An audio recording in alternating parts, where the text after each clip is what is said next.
I feel so excited to have both of you here because we have such a long history, and I know each of you independently, but we've never been on the same stage together. Right.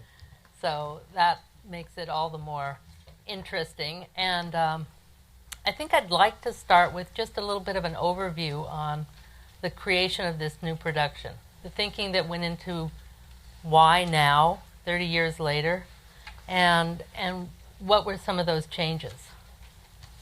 I feel like in retrospect and having gone through the process now of opening this show, there's a certain amount of kind of psychoanalyzing that I think I'm doing in retrospect about what my motivations and impulses were.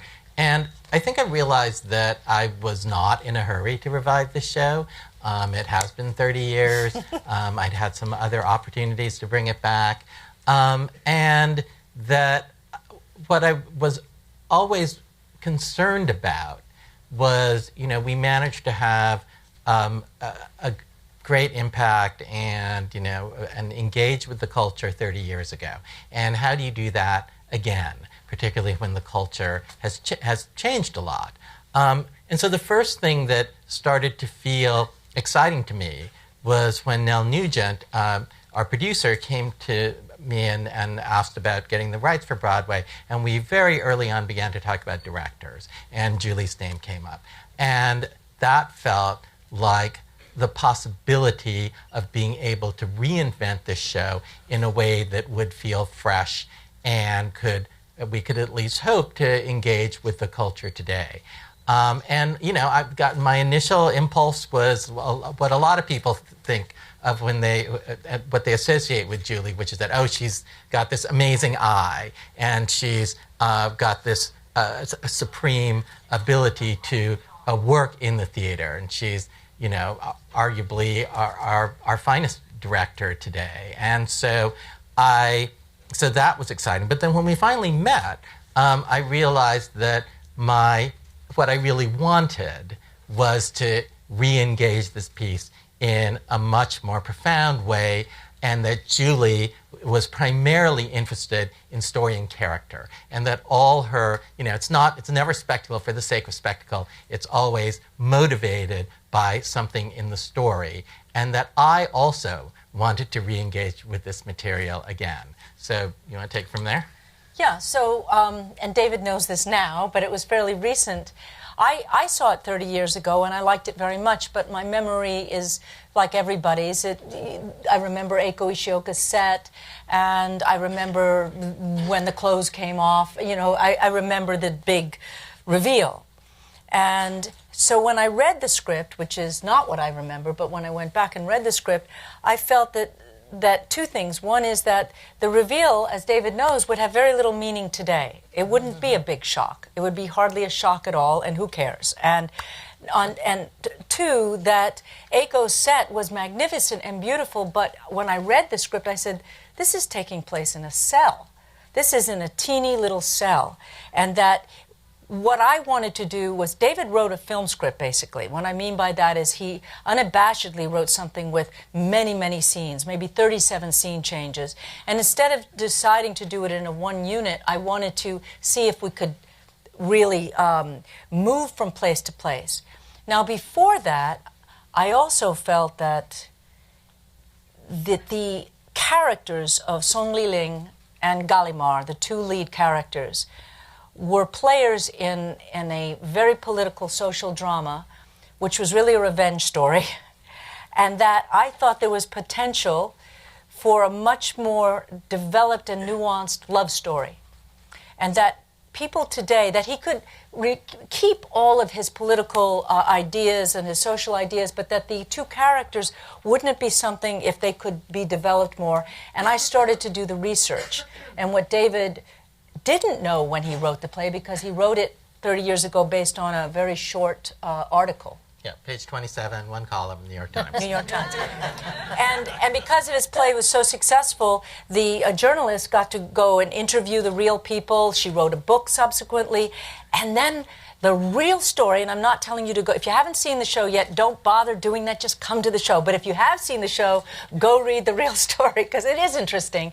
And it had things that, even though it was happening in 1960s, 70s, 80s, felt so contemporary without us having to try, without us having to, as I say, update it. It's not. The dates are still the same, but what's not the same is some elements that were inspired now in David's script from the original story, which isn't as clean-cut, binary, male, female, homosexual, straight. It's much more fluid, as the word is that everybody's using now, and that just seemed, my God, if you, and we'll decide as we move along how much spoiler alert we'll delve into, but David, it did a remarkable thing.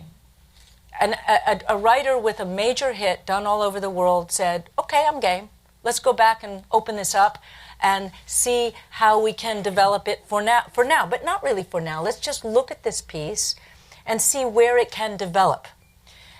It's not that we were trying to update, it just naturally had those elements. Right, I mean, it just so happened that there were, that the actual story was less gender binary, more gender fluid, and so, I feel like Julie and I had a good partnership, because we fought a lot, we still fight a lot, but we were sort of pulling into necessary directions that Julie tended to emphasize, making the love story more real, making the characters more nuanced. And I tended to emphasize, but what about all the Brechtian socio-political stuff that we have to say? And of course, the show needs both.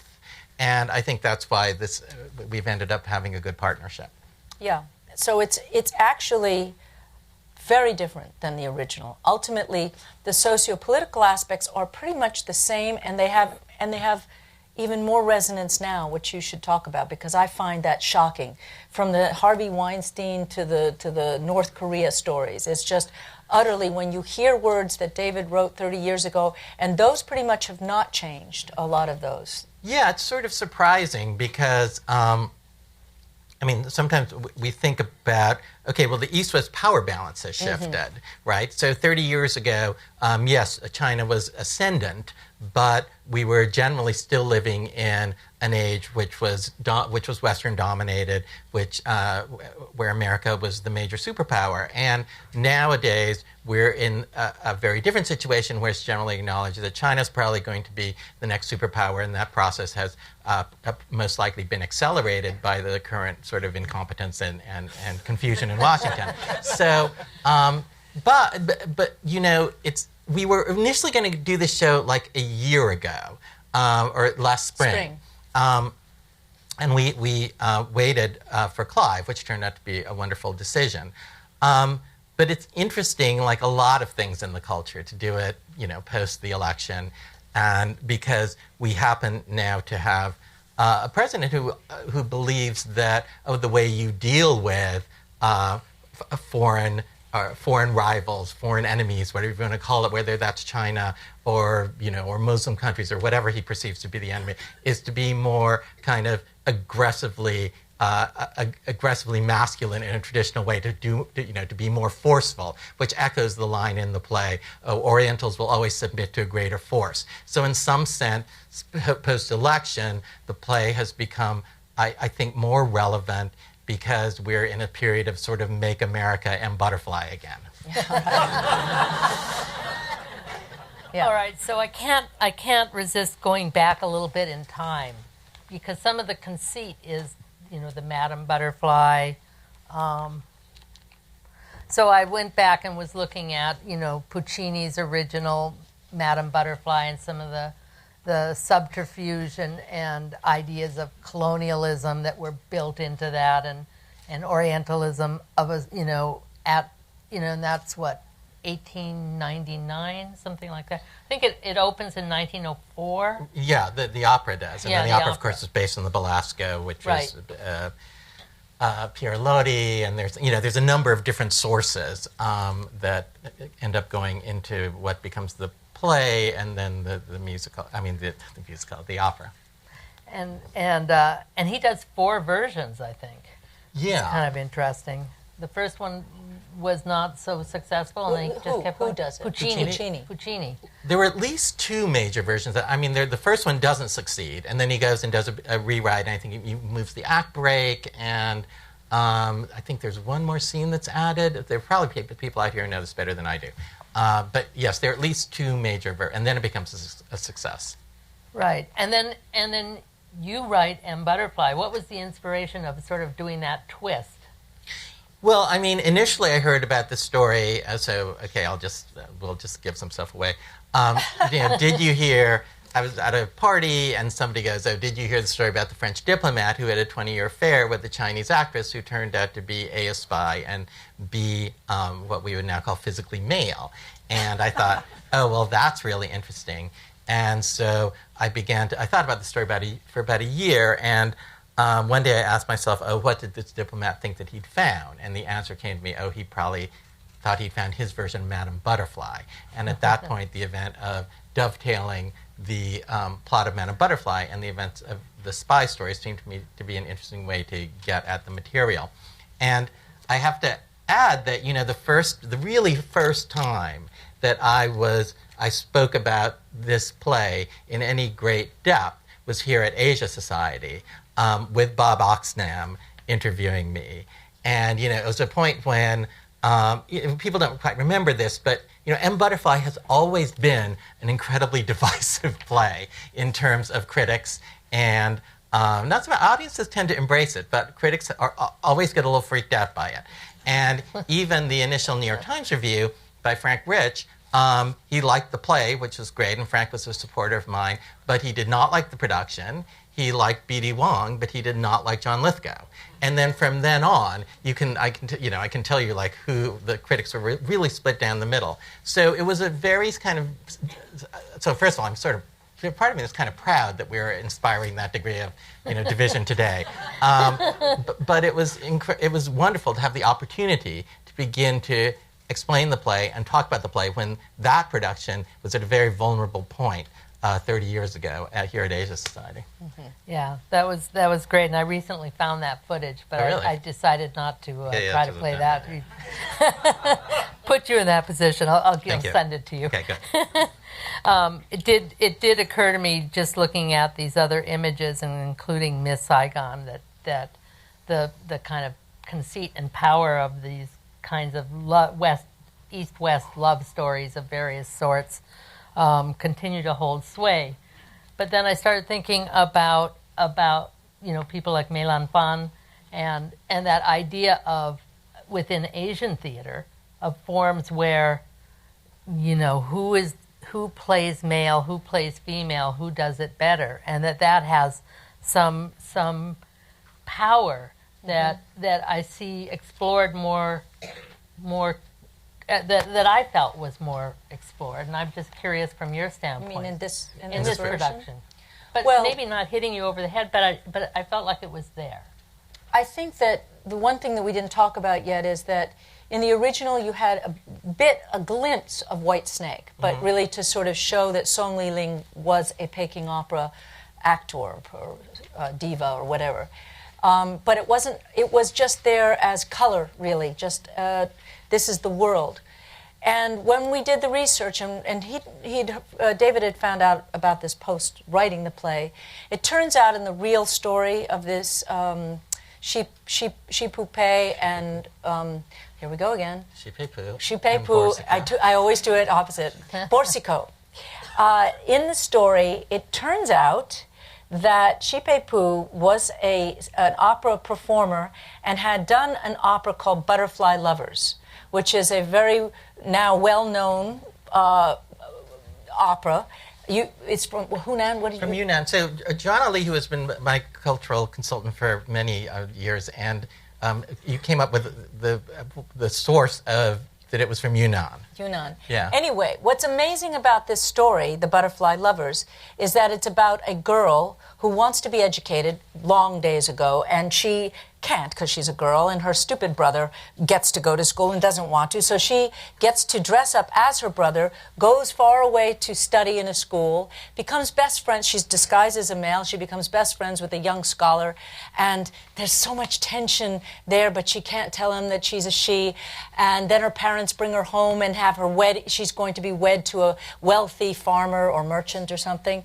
And she sends a lock of her hair. She was hoping that she would be able to eventually tell her young scholar friend who she was and that they should be together.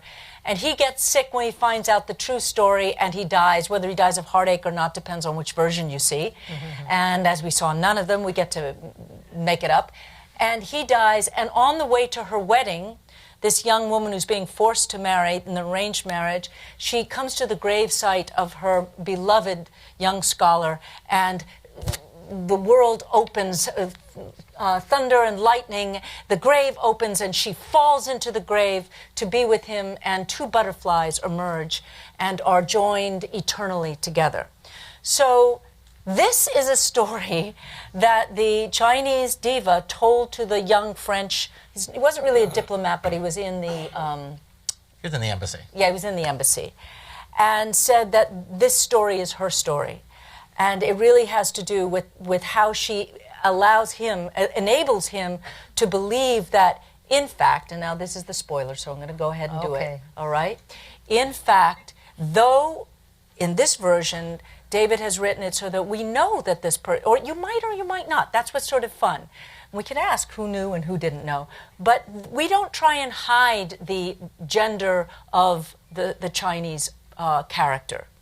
In the first scene, you think she's a woman, and I'm going to say she, because that's how it's played. And in the second scene, she takes off her Peking Opera makeup, and she puts on the Chinese Mao suit and the hat, and there's no makeup and the hair.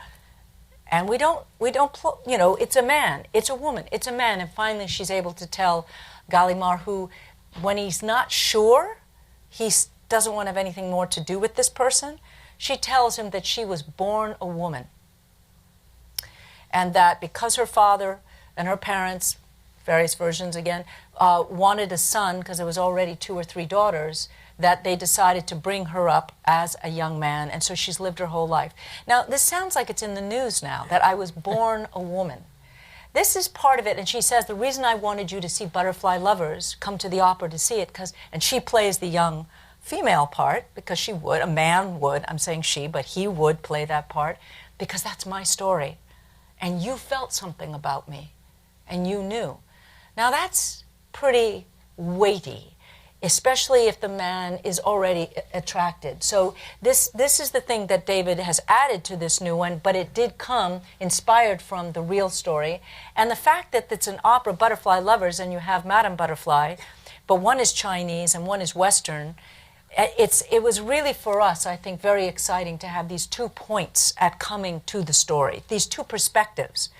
And also in this production, we do, not long, but we do scenes from Butterfly Lovers, and then we also do scenes from White Snake, because that's much more of the kind of flashy battles.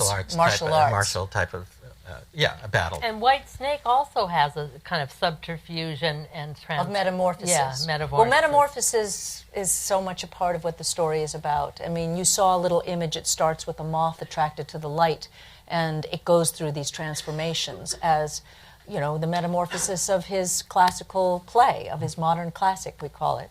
And how Gallimard, by the end, becomes Madame Butterfly, and Song himself is free to be who he is, which is not necessarily an easy place to be.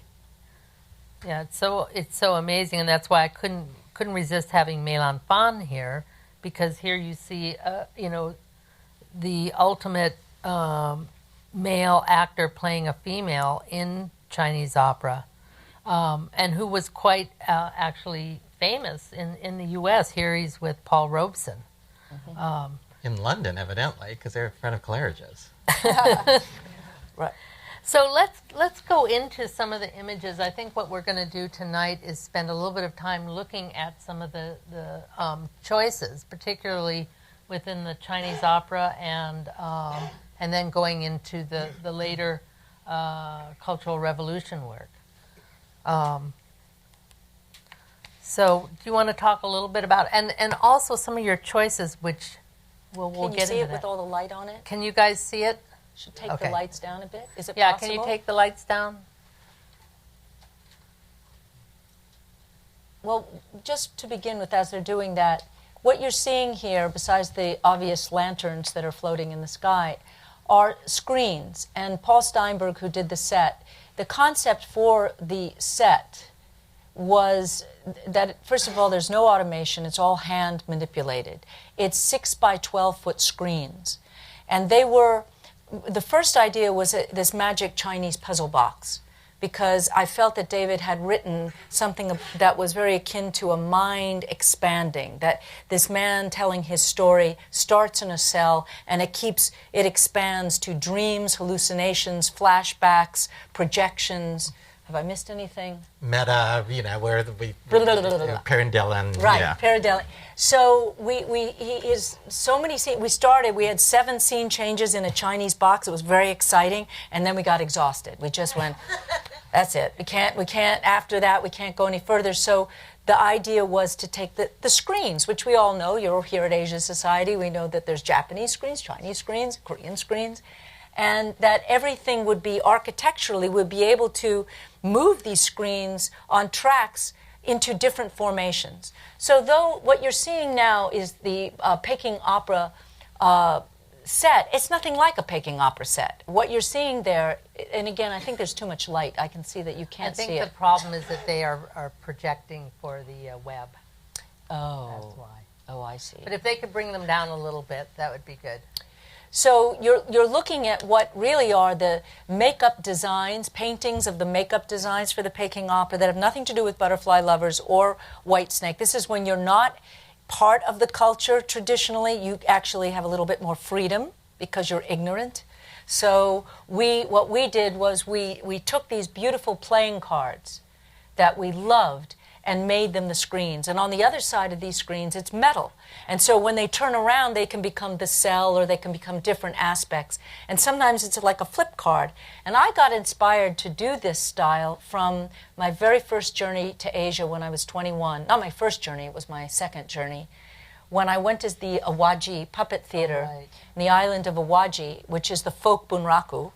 And I was there on a fellowship, which I went there. I was supposed to spend a year there because I was on my way to Indonesia.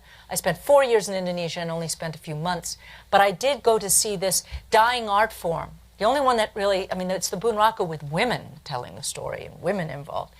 And the blow-off, the final blow-off of the show that the Awaji do were these hundreds, there were 500 screens that would change and flip and move and like Venetian blinds, and it was like fireworks. And I think I shot it on Super 8 and somewhere it's in a box.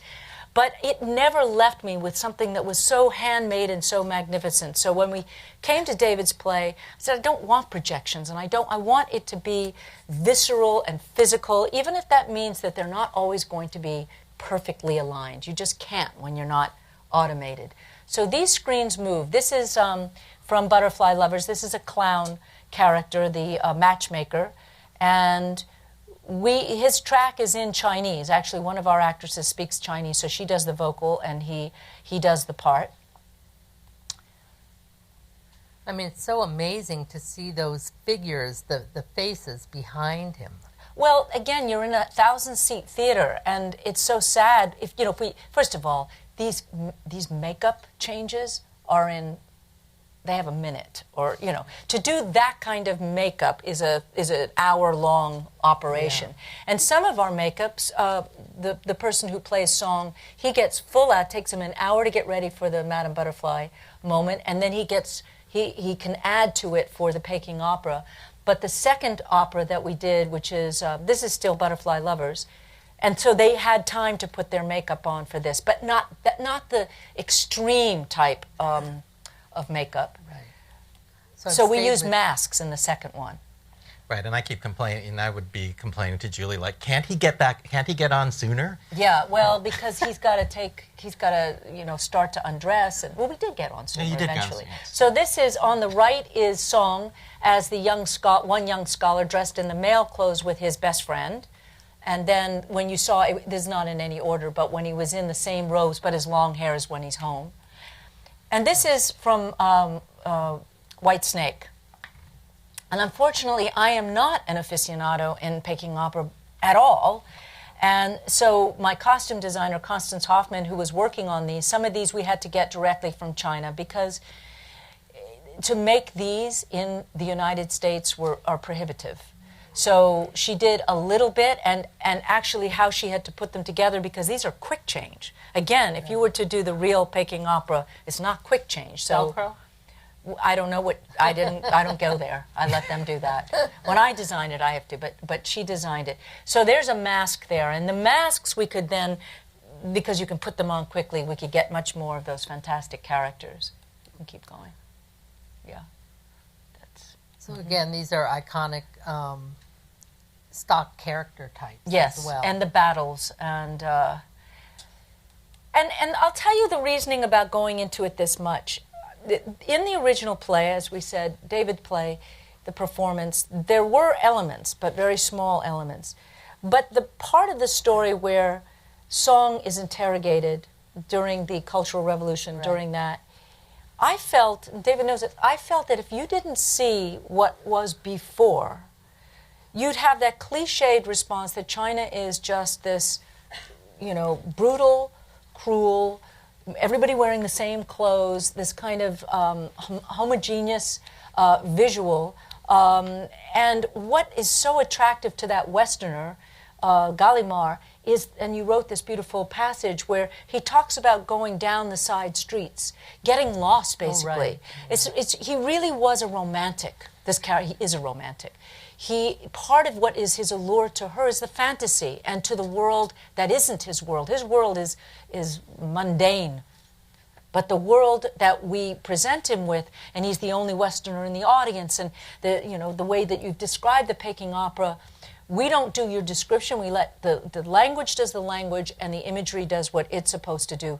But it's all the refinement and the elegance and the beauty and the detail that then in Act Two, when times are changing in China, and Song is no longer allowed to perform the traditional operas, and then she is interrogated. You'll see pictures later. This is still that was Gallimard on the right, where his friend comes and complains about the music. Now here is in the second act, we have a wonderful choreographer named Ma Kong, who is the head of the Tulsa Ballet Company, Tulsa, Oklahoma. He was brought up in China. He actually performed this ballet, which this is his version of it, but it's the detachment of women. The Red Detachment of Women. Now, you can see the screens again here. In the Act Two, we have screens that are beautiful, that we found. These are not invented. These are posters that we found to be absolutely exquisite to create the masses of people and the image of Mao. And then Ma, he did the choreography for the Peking opera, which he had been in when he was a child. So we had an aficionado. That's not me. I'm not the choreographer. And then he created this ballet in the second act, which again is it's shocking to us, because we think, well, why would they do ballet, toe shoes? Well, it's the Russian ballet that is inspiring to the Chinese, to the communist China, not our Parisian ballets. It would have been influenced by Madame Mao's love of that form. And then, so we have this in the second act, and it's such an incredible contrast with the Peking opera imagery. And I felt that to understand who Song is, you needed to see who Song is. You needed to see what Song performs, what is the culture that Song, who's another romantic, loves to wear qipaos, loves the tuxedos and the jazz clubs that are all gone now. And this is something that she and Gallimard share. So this is what their love is based on. I mean, there's a very interesting component to this, because you also have the anti-feudal, anti-superstition. All of that traditional Chinese opera was to be thrown away. And one article, posited the idea that the reason they went to ballet was, all these forms were very grounded. ballet was all about being up and being proud and you know, taking a whole different understanding of what the body was about. And But the thing is that, I mean, you did have the acrobats, so those are not grounded in the Peking well, that's Opera. true.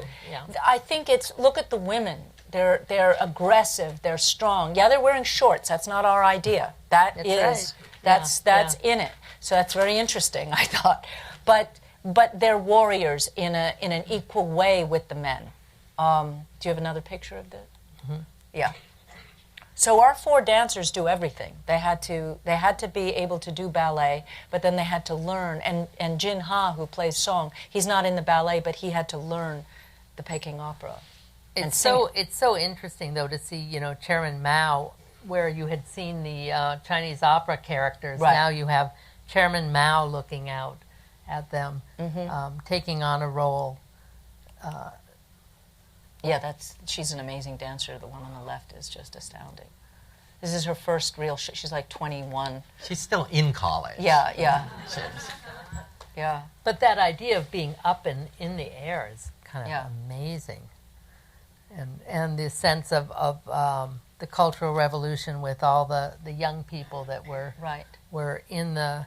And musically, we used, we have a lot of Puccini because it's hard to get better than the real thing for Puccini, but Elliot Goldenthal, who is the composer who's my other half, but also you've seen his work many times, he did the rest of the original music score, including the Chinese opera, which was for him very humbling because, as he said, you gotta, you know, how do I do this? And some of it is extremely, very, very well done and would feel right because we also have a Chinese musician, one live musician who is playing to the dancers and really understands how to accompany Peking Opera dancers. But then there are pieces that Elliot created that are his own original take, like that final moment with the butterflies. And this piece we're using the score, an old recording that I just love because it is the real recording from the time, and the chorus, some pieces of music that we could never do in a theater, not even in a musical could you do that, get that sound. So David, I'm wondering, as you talk about the fact that you guys wanted to, you know, discover more about the character and motivation, what was that process? What was it that you felt was that you went deeper with in this exploration? Well, I mean, I think that we, over about the course of a year, we had a lot of meetings. We went through the script, and then we had the opportunity in this past spring to get Clive and Jin and our actual Broadway cast together for basically a 4-day workshop. And I think that's where we did really most of the substantive work on the script itself. And that's a very kind of rare opportunity to get to do. And so by the time we actually went into rehearsal for the Broadway show in August? August, we made some changes over the course of rehearsal and previews, but most of the major work was done in the amount of time that we spent together, the year we spent together, and then that 4-day workshop. And Clive was very participatory in it too, which was wonderful. He kept coming every time he'd come to New York. Yeah, New York. We'd all be in Julie's kitchen, sitting there, like looking at the script. Yeah, and I think you developed the part of Gallimard as well a lot, because it's tricky when you have a narrator, you know, having to give you information, and I think that, you know, what needed to happen with Gallimard is you needed to see him split. You needed to see the breakdown. And it's not as much in the original. It's much more in this one, which gives an actor of Clive's stature something more meat, something more to chew on. And I think the scene at the end of Act 1 is really potent. Well, I mean, I think that we had a discussion once where you said that we needed to, we needed a fireworks moment for Gallimard. That he had, the character has, obviously, well, there's a big moment that he has at the end. But in terms of just a scene where the actor can let loose. And I think that leads to the scene that's at the end of Act One now, which, for my money, is much better than the scene than this sort of equivalent scene that existed in the previous version. But yeah, there was a sort of, I don't know, this fireworks moment. What do you? Well, it's that, without saying any details, when we went to actors, and Clive was on the top of the list, but there were other people that we had thought about who are non-Asian actors, they all want to play song. And there's a reason that they want to play song. It's a much more demanding role. It's got much more fireworks. It had many more extremes, and Gallimard, in everybody's memory, is much, just kind of moves along there and has to forward the story and goes through an epiphany, but doesn't really ever explode, basically, which, actors are going to want to be able to stretch their wings, and I knew that just on a technical level. I knew that Clive didn't need it to say yes to the part. He said yes on the script, on being with me and with David, and also on the idea of the change. And he had read the book, Liaison, and he loved that character, and was very inspired by the fact that David was willing to play with this character. But I think that what happens in that scene, in the end of Act One, it's really where you actually see that he knows exactly who he's dealing with. That's what's so powerful. We're not surprising you all at the end. Oh my God. No, it's not. It's right there in the first act, and by the end of Act One, he says, I knew. Why did I stop? Why did I not strip her? Why didn't I? And it's a beautiful line about art, and I think it's from the original. That one, yeah. But because it comes after this absolute breakdown, almost a drunken but a clear, lucid breakdown of, I don't want all this, what the word inscrutable East, that cliche. I don't want any of that anymore. I want to see, I need to see, I have to see clearly. Take it off, show me who you are. But he doesn't go there because he knows what he's going to see. Yeah, the line is, happiness is so rare that our minds can turn somersaults to protect it, which is from the old script as well. And also to keep something at bay, right? That's not till the strip scene. Yeah, the other strip scene. But it's the same, it's the notion that I don't want the truth. And that's another really exciting part of this production, of this new play, is we're all really screwed up on truth now in our culture. I mean, we really are in trouble, deep trouble, because people know that something's not true and they accept it. And I didn't grow up that way. I don't think most of the people in this room grew up that way. But when you watch this play, it is one of the questions you ask at the end is it okay that he didn't want the truth? That his life for him was better in fantasy? And I think it's a valid question. I'm not sure it's valid for a political situation right now.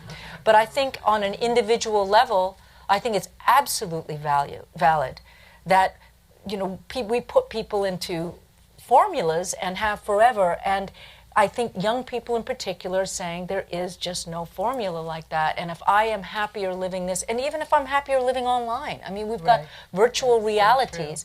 It can take you to a dangerous place, but it also takes many people to a fulfilling place, that they can be what they know they can never be. And that's very much a part of this one, too. And I think also, as it relates to the whole, question of romantic love, what does it mean to fall in love? That so many times falling in love is we're projecting our fantasies onto this other person and believing that this person is going to sort of fulfill them.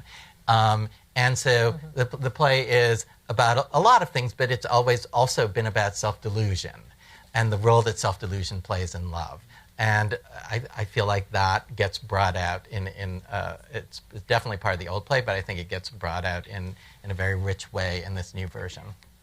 Yeah, I couldn't help thinking about the notion of sacrifice, that you're always sacrificing something for that fantasy, because otherwise you feel like you're going to fall apart. Yeah, this line, the truth demands a sacrifice for mistakes made over the course of a lifetime. Right. So the play does end in a sacrifice, the way and so does Madame Butterfly. And so does Butterfly Lovers.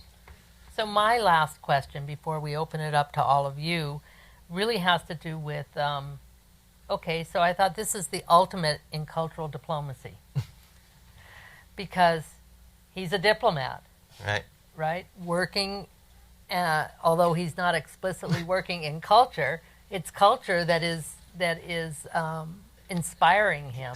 He's certainly seduced by culture. Pretty definitively. So then I started thinking, and I also was thinking about your idea of the game. So then I thought in political terms about the great game. The game. You know, the box. Oh, the box. Yes. Yeah. Puzzle box. Yeah. The puzzle box. So the idea that in some way, just thinking about it in political terms, do you see any kinds of analogies? No, I mean, I think that the play is about how our lives are, one of the things the play is about how our lives get ruled by these narratives. Mm-hmm. So Gallimard becomes seduced by a narrative, and by the Madame Butterfly narrative. And Sung Li-ling, to some extent, in this version, his narrative is Butterfly Lovers. And so you have these two stories that both happen to have butterflies in them. And Butterfly Lovers also happens to be about gender confusion. And these narratives have an influence over our lives, and the play also posits over our policies, over the policymaker, they influence our policymakers as they're making decisions about the world. And one could certainly argue that we are living in a moment of a very cultural presidency, that it doesn't really matter what he does. It's about, there's a kind of cultural, his supporters are kind of culturally attracted to him. And so I think narrative becomes very powerful and present at this moment to go, well, what are the narratives that we are living under? Yeah. What is influencing us consciously and subconsciously? And how does that relate to the story that we're telling about Gallimard and Sung? Mm-hmm. Well, on that note, we have people with microphones, since we are projecting this. Raise your hand if you have a question that you'd like to ask. We'll start here. Could you just wait for the microphone? Nina and I just loved your version. It was absolutely fantastic. Thank you. What, besides the Paul's choreography or direction, including the Vietnam War, President Johnson, made it so much real. I don't know if you had all these details in the earlier version. Is that all included here? I mean, we did always, Vietnam was part of the earlier play as well. And it was always the sort of link that Gallimard, which is not true of the actual story, but in the actual story, Borsika was a much more minor diplomat, but that Gallimard ends up passing information or getting information, and Sung passes information that has to do with Vietnam. So, Vietnam, and it's so interesting, you were watching the Ken Burns documentary recently. Yeah, very. Which I haven't gotten a chance to see yet, but there is this sense. There's this line in the new play, which is, men, you're like the rest of them, who would rather destroy the world than see outside the limits of your own mind. And I feel like that's true of our current moment, but also very much true about Vietnam. That these guys were just worried. We're so worried about being humiliated. That was a big part of the Ken Burns thing with Johnson. That they couldn't just back out because it would be humiliation, and that's a big word in this as well. That right from the beginning, so much of the sacrifice at the end comes from the humiliation that he was publicly humiliated. They don't live in a bubble. That now Song has, I don't think the betrayal has anything to do with being a spy. That's not it. The betrayal that Gallimard feels is the betrayal that what they had together has been put out so blatantly, so crudely, so graphically, that there's no coming back for him. There's just no coming back. It's been besmirched and destroyed. So that is the betrayal that I think he feels. Whether Song had a choice or not is really your decision. I mean, I don't think so. I'm very Julie, you're also much more sympathetic to Gallimard than I am. I am. I mean, I'm more sympathetic to Gallimard now than I was 30 years ago, but Julie's still more sympathetic than I am. And in a week, he'll be more sympathetic when we finish doing these things. But no, because I feel like Gallimard, is so, again, going back to this notion of narrative, he's so caught up in this vision and this narrative that he is, if not Pinkerton as much in this new version, but at least he's sort of part of this white savior fantasy, and he would rather destroy. If no one else is going to be Butterfly, then he will become Butterfly. So I'm less sympathetic to that. But I think again, you kind of need both to make the show work. You need to have these perspectives, and you have to have fully. Even if they're bad guys, you want them to be fully dimensional. Oh, yeah. When we see movies and they just look like bad guys and are bad guys and you know it's going to happen, it's not interesting. Mm-hmm. What's interesting is a character who is very seductive and looks great and turns out to be a horror. Those are the kinds of characters that would be, even a Diego Rivera, when you see that, he's a monster, but you've got to put the other side. There were big discussions about that. He was such a horror. No, she loved him. Let's figure out what was it that she loved about him. So I, as a director who have to direct actors, and they have to have fully dimensional characters, I can't have an attitude of this person being two-dimensional at all. And I think you wrote it there. This young boy, his first dealings with his sexuality, you have the pinup girl, and he's completely confused by his inadequacy in male terms, by his inability to do what he thinks men are supposed to do. So he's a damaged goods, which I think a lot of our culture is. They're damaged goods. You have to have empathy, and you have to see that it's not by will alone that he has this fantasy of being the savior. It's and I think romance is something that is savior, whether it's the white savior for an Asian, it's the male savior for the princess who's in the tower. Yeah. It's that is part of what a hero does. Yeah. And so this man never felt that until he felt it for Song, and Song was very well aware of this and was able to hook into it. But the truth is, Song did also see that maybe Song would escape that culture that Song is in. Song, through your play, does not like what's going on with communism. Yes, well, why would he, really? Why would he? Because so the possibility that he could go to France, that he would be saved, is real. Yeah. It's real. Whether he's a man or a woman or not, he believes it. And when he gets to France, he's totally shocked at how unfree he is and how he's interrogated by this French court and the French public, equal to the humiliation this is what you're looking at. This is the interrogation of him in the second act, where the actor is rehabilitated. And if any of you saw Farewell My Concubine, you see very clearly what happens to these Peking Opera stars, actors, as the Cultural Revolution takes over and decides to put to death that art form. So these are those same screens that had Mao. On the flip side, they have these exquisite, I have to say that the art didn't go away, it might have changed, but the art of these fabulous poster artists, the kind of Russian constructivist inspiration, kind of propaganda posters, is so stunning. We don't have anywhere in You were talking about France, trying to find one for France. When we were doing the French part of the story, I was looking for images for the French Revolution, the 1968 Revolution. There's nothing on the level of this kind of artwork. And everyone is portrayed with such strength. They are, and then our dancers are making these postures, and their faces become those masks by their facial expression. So yes, you, and then we'll go to you second. Right here. First. Oh, then we'll come back to you then. Go ahead. I have not seen this, but I'm very intimate with the text. I've studied it and taught it, and every time we needed a brilliant piece of post-colonial literature, we had Butterfly and Edward Said. That's a good company.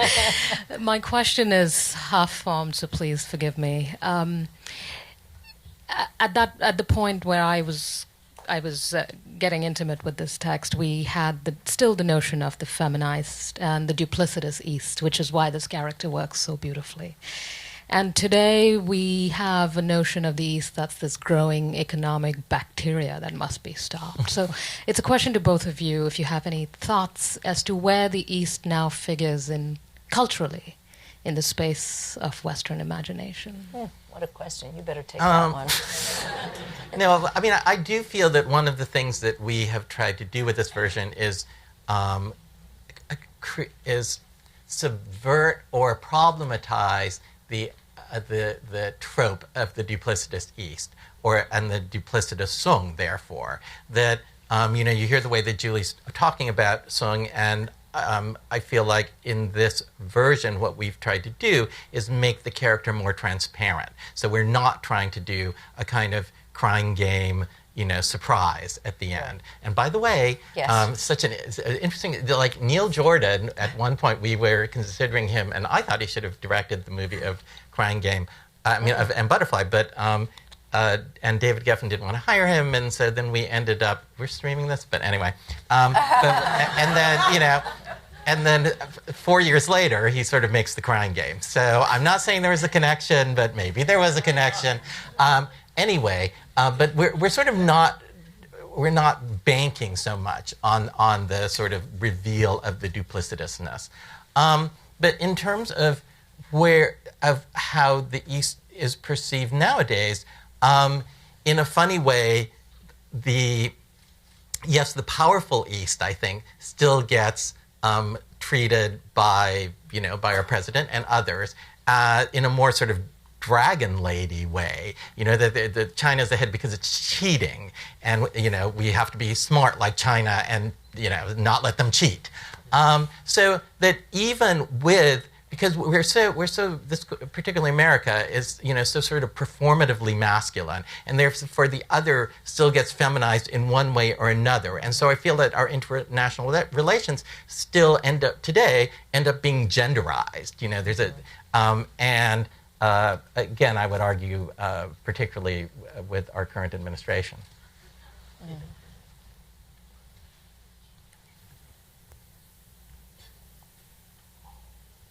Thanks.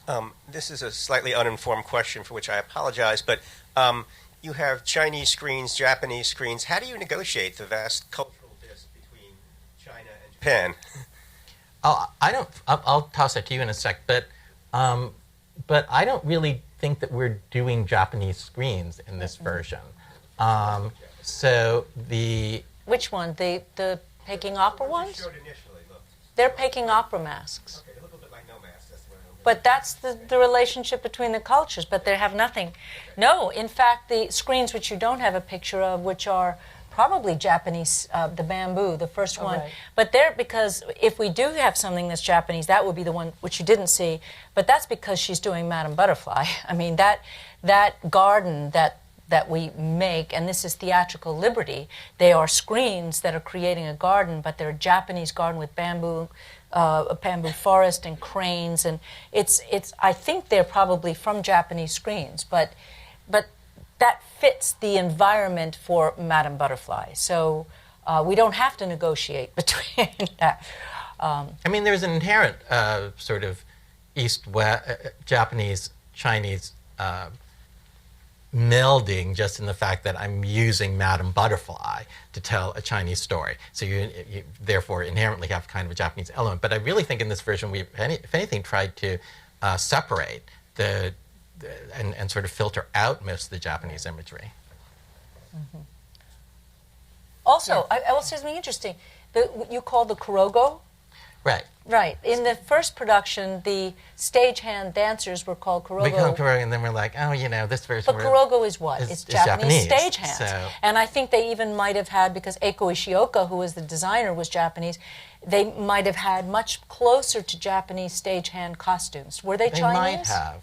No, they did kind of the costumes. I mean, they weren't specifically Japanese, but they did evoke Didn't Japanese. Didn't they cover the face? No, actually, so Barrett Hong, who was the costume designer on that show, for opening night of this show, I'm not the costume designer, the makeup designer, for opening of this show, gave me a mask that they did wear in the initial production until John Dexter decided to cut them. They cut them. But it's more like if you see Madame Butterfly at the Met, they have that kind of Kurogo. Right. We, Constance Hoffman, who designed this, we decided first of all, we're changing it from Kurogo to dancers. Now we're just calling them dancers. Yeah, but they're the also Chinese wearing name Mao was so suits. cool. They're wearing black Mao suits. So they're wearing little black Mao hats. I mean, they're more like Tai Chi. But also all the stage men, all the like local one guys are they wearing black Mao love it. suits. They love it. They're wearing Mao suits or the Mao hats, and they're happy. They're big sizes, too. You had.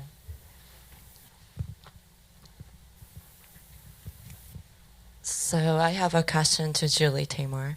I'm Korean, and then for me as well, like the scenes and then the photos and the videos, what I saw here is really unfamiliar a little bit. But like even if I grew in Asia, but for you, like that, maybe you had the text before, so you could imagine a little bit. But as like a director, like how can you develop or how can you imagine like kind of the different cultural elements in musical? That's interesting. Well, I spent 4 years of my life in Asia, and I've been many times to Japan, and now I've been to China, because, I mean, it is hard to imagine that this play 30 years ago, and then we opened The Lion King in China in Disneyland in Shanghai, last year, which is kind of...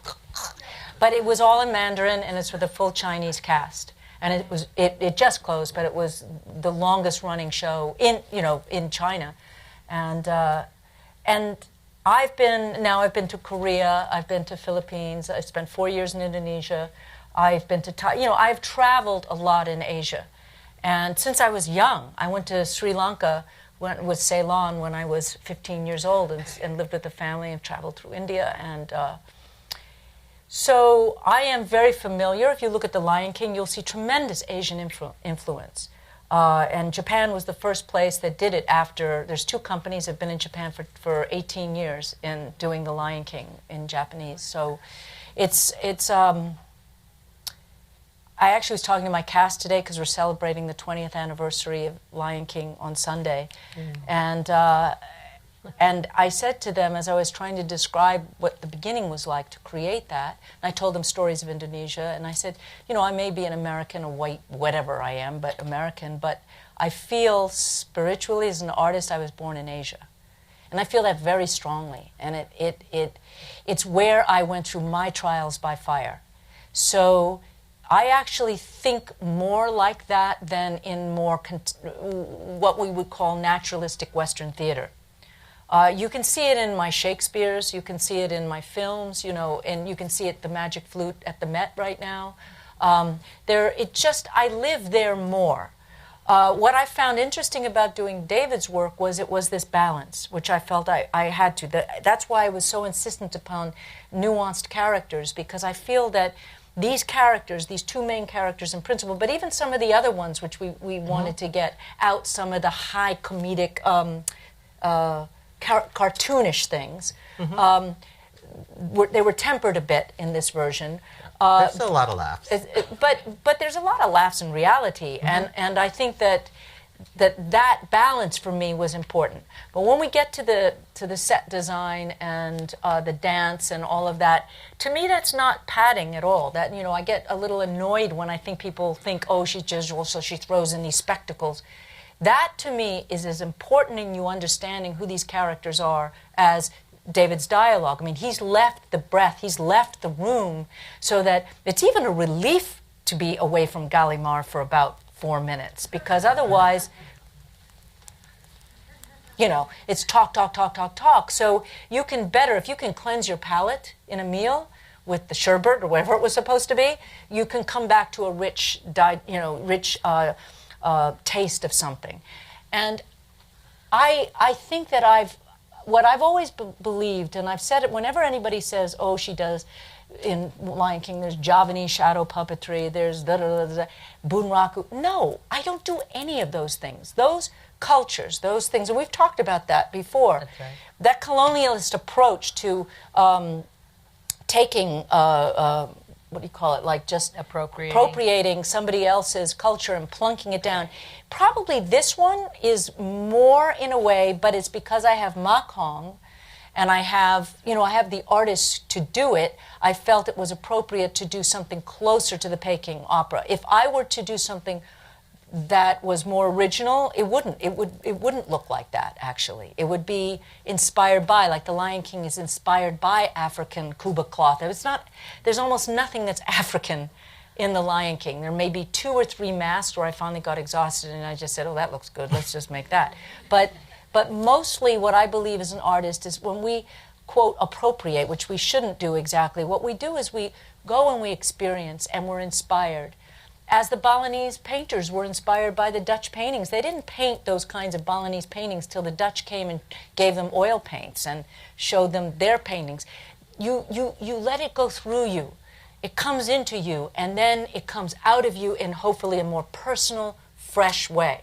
So I'm sure there will be Peking Opera mavens who will look at what we've done and say, it's crap. I am sure that there are ones who are going, First of all, they don't sing that then, and they don't do that then, and it's not that kind of, you know what I mean? Because that's not what we're doing. We're trying to get to the essence. And as an artist, that's what we all do when we're inspired by other cultures. So that's why it's easy for me to say, I can look at those banners. I don't know what it was very amusing when Ma Kong came in, and then he had to translate everything. That one says, the horrible West, let's kill him, kill him, kill him. You know what I mean? He started to tell us what we were. And then on the Peking Opera, what we call that, he says, you do know that those are just numbers there on like for gambling on the cards. Right. So I don't know if we changed it or not, but that's really how I'm able to be inspired and use that in an hopefully appropriate way for his work. The other thing, though, I think it's important, you didn't just live in Indonesia. No. You were involved. You were, you weren't you weren't dallying. You were involved with, No. That's why I'm saying that level of participation, study, serious study involved was more than simply living somewhere. So that involvement changes you forever. I had a theater company after 2 years of Javanese, Balinese, Sundanese masked dancers and actors. We created original work. We played with traditions and made new theater. And in fact, I had in Bali, if you know the topeng, the masked dance in Bali, it was all male. And when my company got together, the daughter of one of the great topeng performers, I said, I want her to do the mask work. And he was a little uneasy about it, but she was her father's daughter.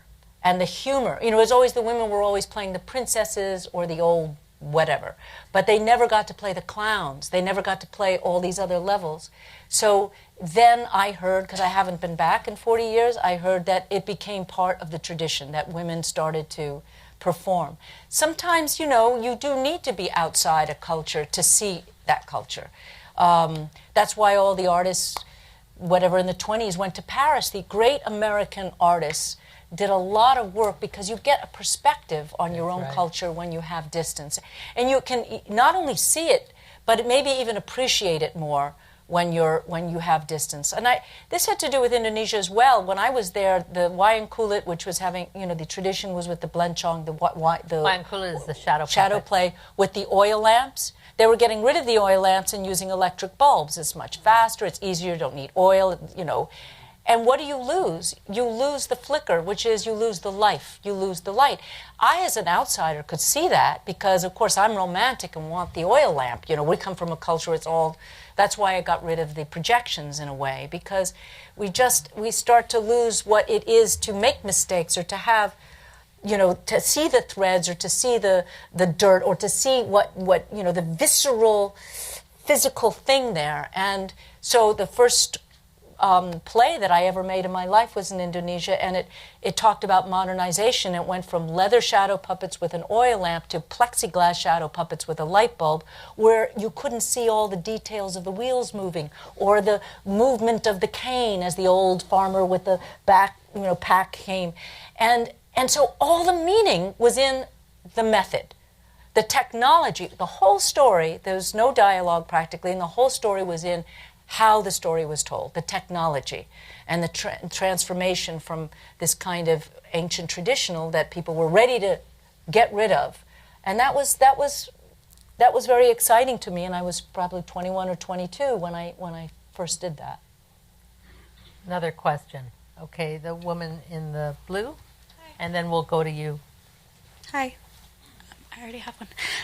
I know you referred to his screenplay as very cinematic, and that there's a lot of screen changes, and it's a lot like a screenplay that it's even... a play, not a screenplay, though. Oh, yeah. Yes. But I just was curious what you thought maybe was gained by something on a stage versus on screen, and whether there's any interplay between the two mediums. Because I know that you're using not projections, but painted screens, but if there were space for projection or any sort of film element, how that might change the story and how you told it.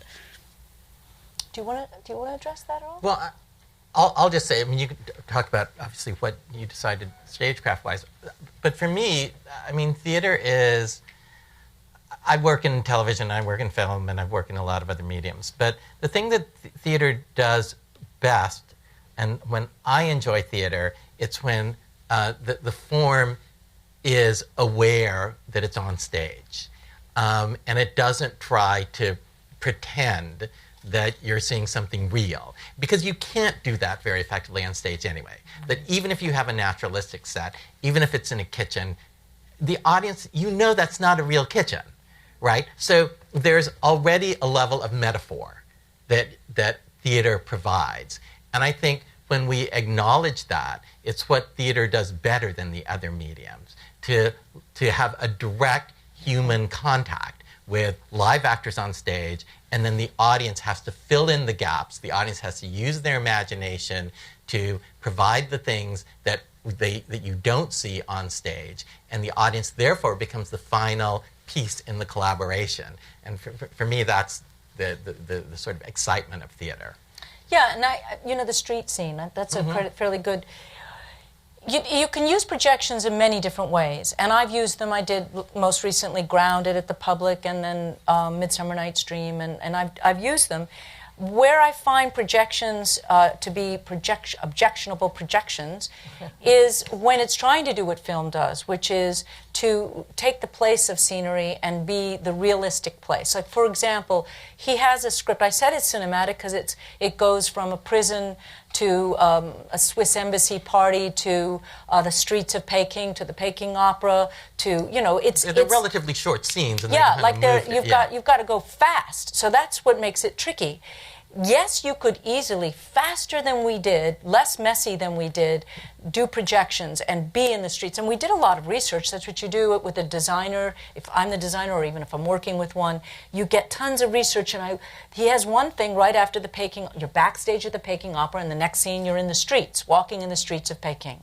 And we have the limitation, which I think is beautiful, of these 6 by 12 foot screens, and that's it, with some lights and furniture. But basically, it's not like you're going to all of a sudden bring in signs, Chinese, store signs. And we had it for a moment. I started looking and I said, it's not, we shouldn't do that, because it's like what David said, it will never be enough. Yes, we could have projected on these things, or they could have been LED screens.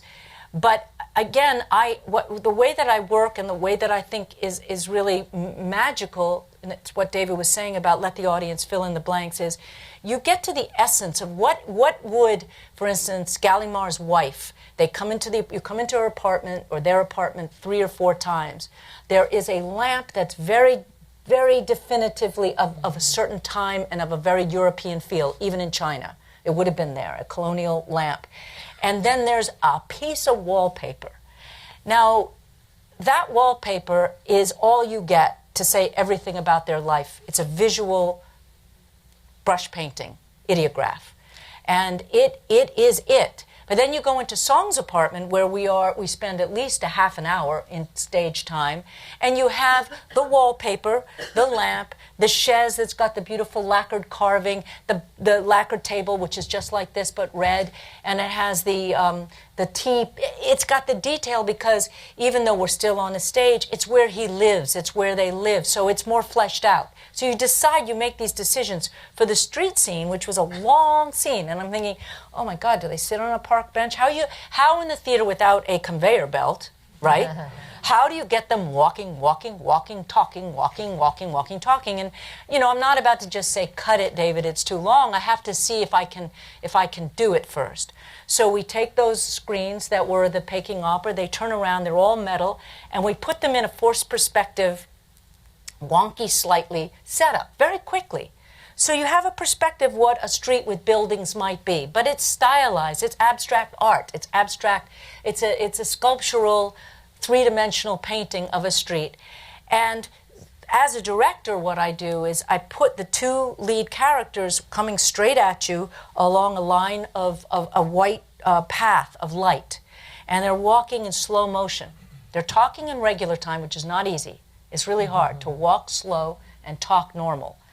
But sideways, we have 5 or 6 actors. The dancers are busy getting into makeup, so we couldn't even use the dancers. The actors will have a bicycle, one bike, that will keep coming around, one bike, and then the actors with their black costumes like silhouettes in the Mao costumes are walking really fast back and forth against. So that's horizontal, and this is coming at you in depth and vertical, how I would say that. And so you're playing in theater with time. It's like a Picasso or a cubistic approach to a scene, because your feeling is you're with these people and they never leave the stage, but around them is like speeded up time, which you've seen in film before. And that's because there's no way I can do real time on stage, and why would I? It's a stage, you know it. So that is what Garth Fagan, the choreographer of Lion King, would say. That's limitation is freedom. Right. And that's a very beautiful concept, and I've talked about that, I think, and I'll say it again, which is, I thought this was a beautiful way to describe the difference in the no theater with ballet, which is ballet and leotards. I'm talking about that kind of ballet. When you see a person jump and leap, you see their limitation, because their costume allows them to do whatever whatever a human being can do, they can jump only so high. So when we get a Baryshnikov, we go, oh my God, did you see how high he leapt? Because that's amazing that someone could do that. But what I learned about the no theater was when you have a kimono and your arm goes up, and you're never to raise your kimono higher than that, because if you do, there will be a crease. So it's not that I can raise the kimono up that high. We all know you could do that. It's how you raise the kimono. The artistry is in how you raise it, and that again is what is the limitation on the costume. I mean, we all know what Victorian clothing did and how that made character. When we do costumes, that's what we often think about, is what are the limitations on the character? What does it say? What does it say about them? So that my feeling about using cinema in the theater is it actually will show your limitations. You won't get lost in it like you might in a film where it's from there to there. And we have a dimensionality. We have something over 2 dimensions. And that is 3, 4 dimensions of theater. That's why Lion King, it surrounds you. And this one, you're watching the scene changes. And the scene changes are quicksilver, but they're not cuts. A cut is a cut. But isn't it more amazing to go, wait a second, we were just in Agnes's apartment and a gong goes and boom, it's a flip down, and now we're in the Peking Opera. So we're always looking as artists in the theater of ways to tell the story in ways that only theater can do. That's what we love. That's the poetry that and I make films and TV, but I will never give up the theater, because I think it's the greatest of all the performing art forms. Jill. Yes. Opening night, and the screens were so perfectly moved. Can you that give? It's hard to She needs. imagine. She's Hold giving on you one sec. Wait. Right. Okay. They need to hear you way back there. And on the streaming. And on the screen. I was there opening night, and I loved the screens, and they were so beautifully moved that I didn't realize, it's hard to realize that they aren't automated on some level. You said they were tracks. Somebody else wrote that there were people behind them, moving them. You can see the little hands. But no, I couldn't see the hands. I was sitting beside Paul. In fact, I hope he wins a Tony for the sets. I've gotten lots of complaints that they're wobbly, that they don't come up, and they do. So it really is like the circus. You may come one night, opening night, and it was flawless, although I'm sure it wasn't flawless. Are there little things on the back of it to hold on to the screen? No, the dancers or the actors just have to grab them and move them along. And when I say tracks, because they turn, basically but there's what do overhead. they hold on to? The screen. Some of them have rubber. For the stage hands, there are these little things that you move furniture with. It goes, like sucker things. Yeah. But not for the actors. They don't. They when they have to come quickly, they just grab the screen. And if you go again and you watch it, you're going to see little hands, and you're going to see a lot of wobbly moments. That's all I'll be looking at. And that's all you'll be looking at, and you won't see David's play at all, and you just go, why didn't they automate this thing? But the thing is, you couldn't automate what you see. That wouldn't have been able to be. What you see is not but it was possible. just magic. It was really another character. Yeah, thank you. Beautiful play. So we have time for 2 more questions. This gentleman here. Hi. I saw the play last week, and... Where? I can't even see who's... Oh, there. Okay. Yeah, I'm here. Okay. I saw the play last week, and as a Chinese, I'm so happy to see Peking Opera piece on Broadway stage, and there are some moments I was like, where am I? But because that's my culture, I understand the story. I know it serves the play very well, but I'm just wondering if you have the concern it might be hard for the American audience, Western audience, to understand Peking Opera, because after the show, I asked a friend who is America, like how she thinks about the Peking Opera part, and she was like, I didn't really get it. Well, I think we say that in the play, that Mark, that character, doesn't like the music, doesn't get it at all, and even in the scene, the backstage scene with Song and Gallimard, he doesn't get it either. But that's not the point. It's not, because Song then explains the story. So the story of Butterfly Lovers, you're not going to get in 3 minutes. A Peking Opera, Butterfly Lovers, lasts how long? How long does it last? 5 hours or something? 3 hours? 3 hours? 3 hours, So yeah. there's no way. We'd have to have super titles or you know what I mean? There's no way. So even if you're Chinese and you don't know the story, you still won't know what's going on. We're giving you essence. We're giving you the feel and the artistry. Then the actual story of Butterfly Lovers has to be told the way I told it to you a little earlier. It has to be told from Song explaining it to Gallimard. I think it's really more about the exquisite beauty and also how truly different it is from Western drama and Western opera. You know, how what an incredibly formed piece, musically and visually it is, that is Song's world. Also, just as a general principle, you can't really go, well, maybe this audience, certain audience members aren't going to get it, so even though we like it, we're not going to put it in. You just have to tell the story you want to tell, and then let the chips fall. In the same way that you have the illusion of theater, you have to have some faith that your audience is going to bring something to it. I mean, it's their obligation too. Yeah, but I don't expect anybody to have ever seen any Peking Opera at all. I think that is the point, that they've never seen it, and so they're just getting an incredible, wash of it. And that's okay. That's enough, as long as they can follow the story that David wrote, because that's what's important, is how does it play within the story of what David wrote. So one more question, this woman here.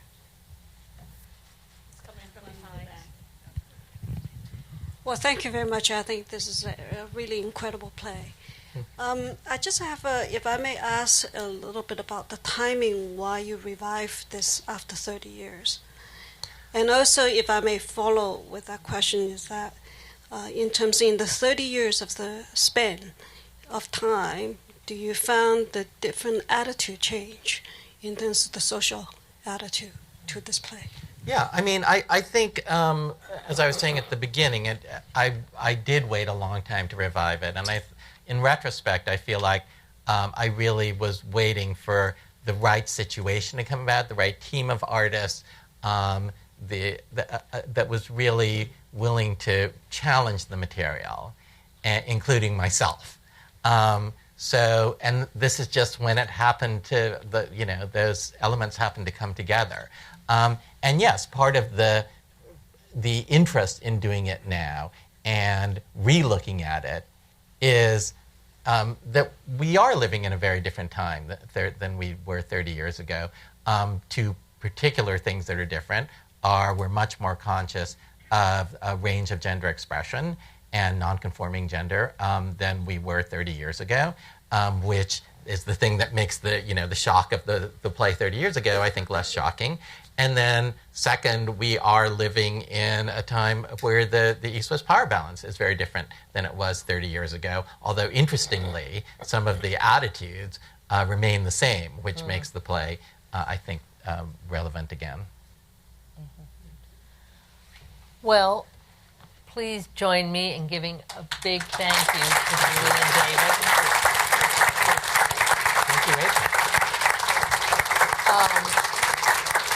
We look forward to seeing you all at the theater, and we'll be right outside waiting to continue the conversation. Right. So thank you all again for coming tonight. Thank you.